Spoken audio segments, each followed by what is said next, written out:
Hello বন্ধুরা, welcome back to my channel. আর আমি সুমি, আমার একটি ছোট্ট পরিবারে তোমাদের সকলকে জানাই অনেক স্বাগত, অনেক ভালোবাসা। সকলকে জানাই শুভ রথযাত্রা। সকলের দিনটি খুব ভালো কাটুক, খুব সুন্দর কাটুক। আর আমি আজকে আরও একটি নতুন ভিডিও নিয়ে হাজির হয়েছি তোমাদের সামনে। রথযাত্রায় আমার বাবার বাড়িতে খুব ভালো করে অনুষ্ঠান হয়, বড় করে অনুষ্ঠান হয়। তো এবছর রথযাত্রায় আমি বাবার বাড়ি যেতে পারিনি। কারণটা অনেকেই হয়তো তোমরা জানো, কারণ আমার শাশুড়ি মা একটু অসুস্থ। তো উনি চোখ অপারেশন করা হয়েছে, তার জন্য এবছর আমি যাইনি। তবুও আমার মনটা কিন্তু পড়ে আছে ওখানেই। যাই হোক, আমি যদি ভিডিও কিছু পাই তো চলো সেগুলো আজ তোমাদের সাথে শেয়ার করি। তো তোমরা দেখতেই পাচ্ছ, আজ একটা খুবই স্পেশাল দিন। রথযাত্রার এই পবিত্র উপলক্ষে আমাদের বাড়িতে পৌঁছে গেছে মমতা দিদির পাঠানো প্রসাদ, একেবারে দীঘা থেকে। এই যে দেখো, প্রসাদের বাক্সটা আমি খুলে ফেলেছি। একে একে কি আছে দেখবো। এখন দেখতে পাচ্ছ কত সুন্দর করে প্যাক করা হয়েছে। প্রথমে এই প্রসাদটা আমি দিলাম বাবুকে, তারপরে এখানে আছে পাপু, ওকেও দিলাম, আর আমি নিজেও খেলাম একটু। বাড়ির সকলকে দিলাম প্রসাদ। সত্যি বলতে কি, এই রকম একটা পবিত্র উপলক্ষে বাড়িতে রথের প্রসাদ আসা, এটা একটা অন্যরকম অনুভূতি। মনটা ভরে গেল। রথযাত্রা তো শুধু রথ টানার উৎসব নয়, এটা আমাদের সংস্কৃতি, আমাদের ভক্তি আর একতার প্রতীক। আর দিদির পক্ষ থেকে এই উদ্যোগ, এটা নিঃসন্দেহে খুবই স্পেশাল। তো তোমরাও জানাও তোমাদের রথযাত্রা কেমন কাটছে। আগে বলো, দুষ্টুমি করবে না। এটা কি সেজেছো তুমি? এটা কি সেজেছো বলো, এটা কি সেজেছো? কি সেজেছিলে? এগুলো কি ধরনের দুষ্টুমি চলছে? হ্যাঁ, এগুলো কি? যাবে না বেড়াতে বাবার সাথে? যাবে না?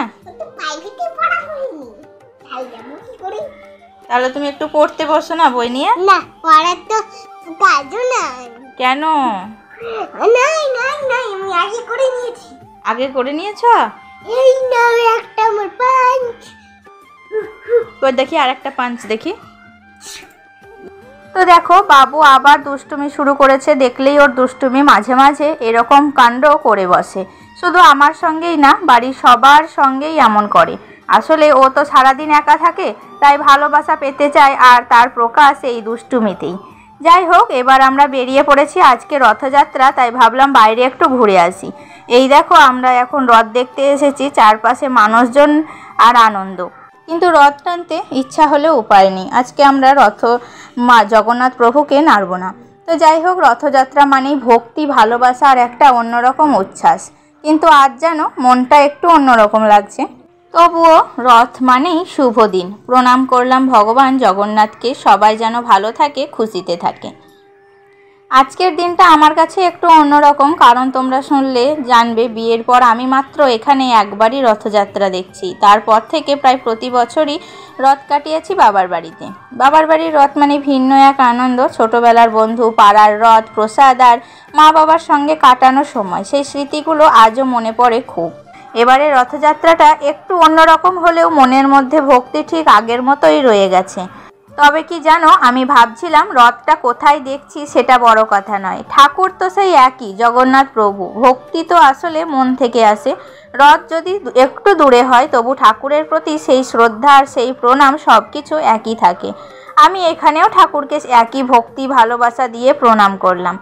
আমার মনে হয় জগন্নাথ প্রভু তো সকলের, তিনি আলাদা করে কিছু দেখেন না। তুমি যেখানেই থাকো, যদি মন দিয়ে ডাকো, তিনি ঠিকই শুনবেন। যাই হোক, দেখো আজকের দিনটা কাটলো বেশ ভালোই।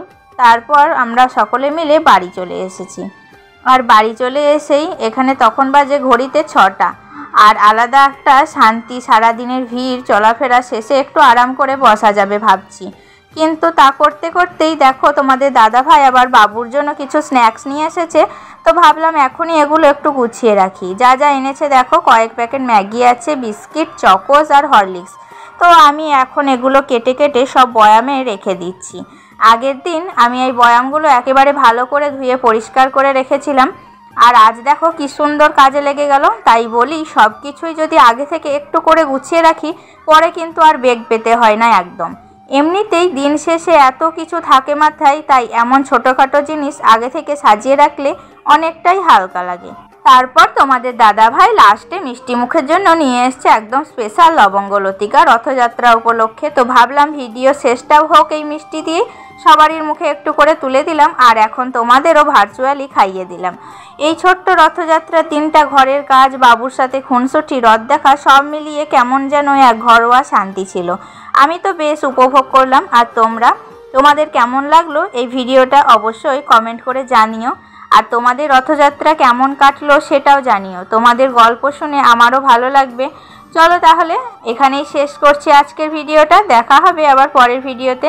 ততক্ষণে তোমরা সবাই ভালো থেকো, সুস্থ থেকো আর হ্যাঁ, হেসে খেলে থেকো সবসময়। টাটা।